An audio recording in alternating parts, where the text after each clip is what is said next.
Kemudian kita kenal inovasi beliau mengenai relawan. Relawan untuk memastikan sebetulnya idenya adalah gotong royong itu harus tetap ada di desa. Dan pembangunan desa, dana desa itu kan ada kritik mengurangi gotong royong. Karena itu sudah terjadi sejak program pemberdayaan dari tahun 98 sampai 2014. Dan kemudian kritik itu masih muncul sampai dana desa, maka kemudian langsung dipatok, kalau gitu namanya relawan. Kita tahu di lapangan ada yang menyampaikan bahwa kalau relawan jadinya malah sulit untuk diberi honor melalui dana desa. Ya, memang itu tujuannya. Memang tujuannya ini gotong royong. Jadi gotong royong dari warga desa, memastikan ada gotong royong, makanya ada kebijakan tentang relawan. Dan sejak surat edaran Menteri Desa nomor 8 tahun 2020 itu kemudian konsepnya menjadi selalu relawan, termasuk relawan pendataan desa untuk SDG desa, relawan untuk desa lawan COVID, seperti itu. Jadi konsep relawan itu digunakan sebagai metode, cara untuk memastikan bahwa gotong royong dalam pembangunan desa itu tetap jalan. Kemudian ide beliau berikutnya adalah mengenai bagaimana kalau datanya itu adalah data mikro. Kita ketahui bahwa PPKM mikro kemudian menggunakan basis RT, sekarang juga mulai dikenal berbagai pengumpulan data pada level RT, tapi ini idenya begini. Ide awalnya ini, mohon maaf tidak ada PowerPoint-nya, tapi ternyata belum masuk di sini. Itu adalah pada saat itu di bulan April, Bapak Presiden menyampaikan bahwa perlu ada BLT karena COVID sudah semakin tinggi dampaknya, itu dampak negatifnya, dan diperkirakan itu dengan jumlah kelompok sasaran dari seluruh bantuan sosial, dari PKH, bantuan untuk makanan, BLT dana desa, bantuan untuk yang PHK dan sebagainya, itu paling tidak ada 56 juta keluarga. Data by name by address 56 juta keluarga yang harus dikumpulkan. DTKS pada waktu itu mengumpulkan sesuai dengan konsepnya itu hanya 40% dari keluarga di Indonesia. Itu jumlahnya pada waktu itu ada 20 juta.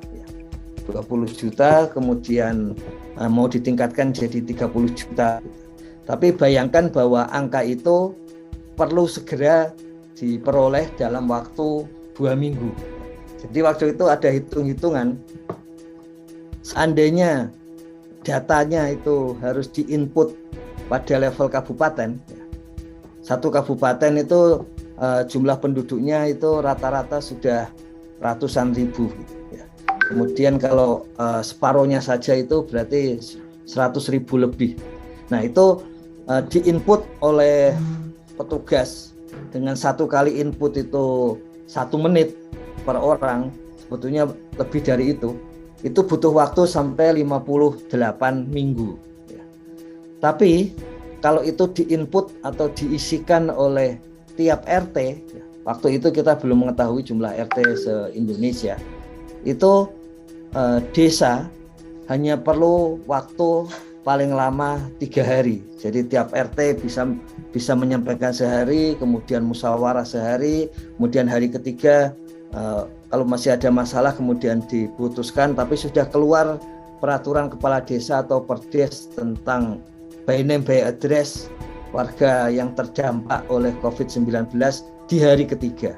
Makanya ide tentang kita mengambil data basis RT dan kemudian harus pengambil datanya itu 3 ya. Itu hanya supaya ganjil, supaya kalau ada masalah di lapangan karena sifatnya partisipatoris itu kan perlu ada konsensus. Ini tergolong konsensusnya itu ini tergolong terdampak COVID atau tidak. Jadi karena perlu konsensus itu maka perlu pengambil data jumlahnya ganjil. Dan kemudian mengambil pada level RT karena memang ketika diambil sangat sedikit, dilihat orangnya bisa dijamah begitu, bisa dipegang begitu. Nah, disitulah dalam waktu itu ya, tidak lebih dari 2 minggu itu diperoleh data by name by address sampai 6 juta dan kemudian pada akhirnya 8 juta keluarga penerima manfaat BLT dana desa. Jadi dari situlah kemudian ada rasa percaya diri, kekuatan bahwa pengambilan data mikro itu yang paling efektif ya, dan paling efisien, terutama pada basis RT. Dan sejak itu kemudian wilayah RT itu satu hal yang dianggap penting baik oleh Menteri Desa maupun oleh Kementerian Desa, tidak hanya level desa karena memang sudah ada buktinya.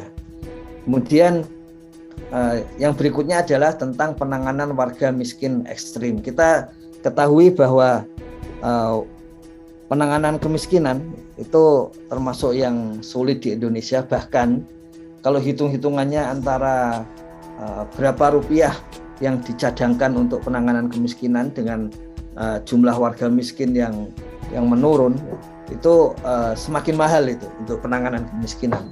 Jadi, nah Gus Salim itu mengusulkan bahwa ya sudah kita menggunakan data mikro. Kemudian karena basisnya konsensus, paling tidak ada konsensus antara desa dengan pemerintah daerah. Makanya di bagian awal itu Kementerian Desa akan menyediakan datanya, sebetulnya desa yang menyediakan, yaitu SDG Desa, dan kemudian dicek. Istilah beliau juga ini seperti dari awal tadi disampaikan, narasi itu penting, pemilihan diksi atau pilihan kata itu penting. Jadi beliau tidak mengatakan misalnya pengecekan data gitu, seperti itu, kemudian review data, tidak, karena itu kesannya kita tidak mempercayai data desa sehingga harus direview lagi gitu. Sehingga beliau menggunakan istilah yang nomor 4 ini, konsolidasi ya. Jadi konsolidasi data dan lapangan. Jadi itu mengandaikan bahwa tiap orang, tiap pihak bisa saja punya data, tapi kemudian dikonsensuskan menjadi istilahnya konsolidasi data dan lapangan. Dengan demikian data dari desa pun dipercaya dan kemudian itu bagian dari data yang akan dikonsensuskan, dikonsolidasikan dengan data-data dari yang lain. Jadi itu pilihan-pilihan kata, diksi yang penting untuk memastikan bahwa yang kita kenal sekarang daulat data desa, seperti itu. Kemudian kita tahu inovasi beliau tentang RPL, kemudian mengambil terutama ya RPL-nya sudah semakin berkembang. Kemarin kami sampaikan di samping dari ilmu sosial, ilmu ekonomi seperti dari UI yang sudah menawarkan untuk ilmu administrasi niaga, kemudian dari ilmu teknik dari ITS, Institut Teknologi 10 November Surabaya, itu RPL untuk ilmu-ilmu teknik. Jadi satu ide mengenai RPL yang langsung dijalankan dan jumlahnya masif 1.200 mahasiswa RPL, dan kemudian setelah itu sekarang mulai membesar lagi. Dan yang terakhir saya kira yang kita tahu dari Bapak Presiden pada waktu pertemuan dengan Abdesi mengenai dana operasional kepala desa ya. Jadi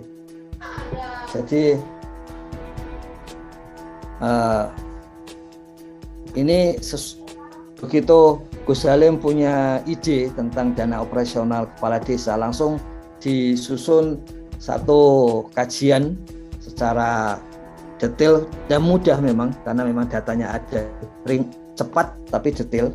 Dan salah satu kesimpulannya adalah paling bagus memberikan dana operasional itu 2,5% dari dana desa.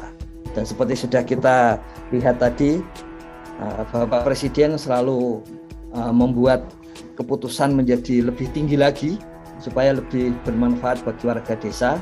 Pada waktu Gus Halim mengusulkan 30, 50, 20 tahapan dana desa, Bapak Presiden mengusulkan lebih tinggi lagi, 40, 40, 20. Ketika disampaikan bahwa dari hasil kajian melihat realnya dana desa itu ada yang menggunakan secara letterlek namanya dana operasional kepala desa, ada yang dana operasional perangkat desa. Nah, kemudian ketika sudah diolah, maka diusulkan bahwa cocok kalau ada dana operasional kepala desa sebanyak 2,5%. Dan Bapak Presiden kemudian menyampaikan bahwa keputusannya 3%. Jadi ini berbagai inovasi dari Menteri Desa yang kalau kita refleksikan sebetulnya memang arahnya adalah yang sekarang mulai dirumuskan dengan lebih tepat ya, yaitu kita percaya desa ya. Tidak usah pakai alasan macam-macam dan kita yakin desa bisa itu. Jadi itu refleksi, kalau istilah tukul itu kristalisasi dari berbagai inovasi yang kemudian oleh beliau kayaknya selama ini yang kita lakukan sejak 2019 akhir itu adalah kita percaya kepada desa, dan berikutnya kita sudah dapat data bahwa desa memang bisa.